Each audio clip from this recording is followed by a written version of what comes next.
காமராஜரின் 123வது பிறந்த நாளையொட்டி தமிழக வெற்றிக் கழக தலைவர் விஜய் பனையூர் அலுவலகத்தில் உள்ள காமராஜரின் சிலைக்கு மாலை அணிவித்து மரியாதை செலுத்தி வருகிறார். அந்த காட்சிகளை பார்க்கலாம்.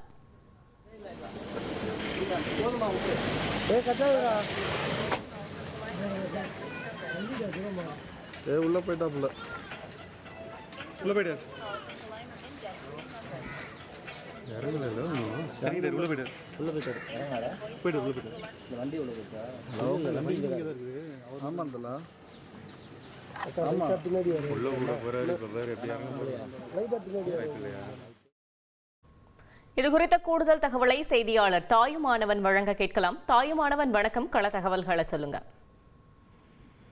முன்னாள் முதலமைச்சர் பெருந்தலைவர் காமராசருடைய 122வது பிறந்த நாளையொட்டி சென்னை பனையூரில் இருக்கக்கூடிய தமிழக வெற்றி கழகத்தினுடைய தலைமை அலுவலகத்துல நிறுவப்பட்டிருக்கக்கூடிய காமராஜருடைய திருவுருவ சிலைக்கு தமிழக வெற்றி கழகத்தினுடைய தலைவர் விஜய் தற்போது மலர் தூவி மரியாதை செலுத்தி வரக்கூடிய காட்சிகளை நாம் பார்த்து வருகிறோம். தமிழக வெற்றி கழகத்தினுடைய கொள்கை தலைவர் ஒருவரான காமராஜர் சிலையானது தமிழக வெற்றி கழகத்தினுடைய தலைமை அலுவலகமான பனையூர் அலுவலகத்துல நிறுவப்பட்டிருக்கிறது.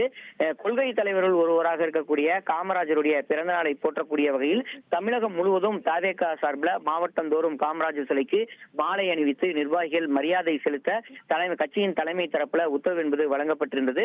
அது மட்டுமல்லாம கல்வி வளர்ச்சி நாளான இன்று கொண்டாடப்படும் இருக்கக்கூடிய நிலையில தமிழகம் முழுவதும் பள்ளி மாணவ மாணவிகளுக்கு தமிழக வெற்றி கழகத்தின் சார்பில் சம்பந்தப்பட்ட மாவட்ட நிர்வாகங்கள் சார்பில் நலத்திட்டங்கள் வழங்கவும் கட்சி தலைமை சார்பில் அறிவிப்பு என்பது வெளியிடப்பட்டிருந்தது.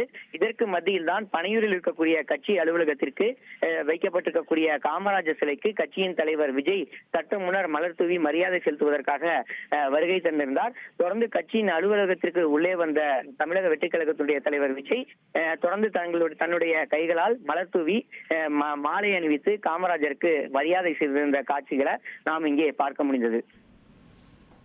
தகவல்களுக்கு நன்றி தாயுமானவன். உங்கள் தந்திவன் தொலைக்காட்சியில் கணபதியே வருவாய் தினமும் காலை 7 மணிக்கு காணத் தவறாதீர்கள்.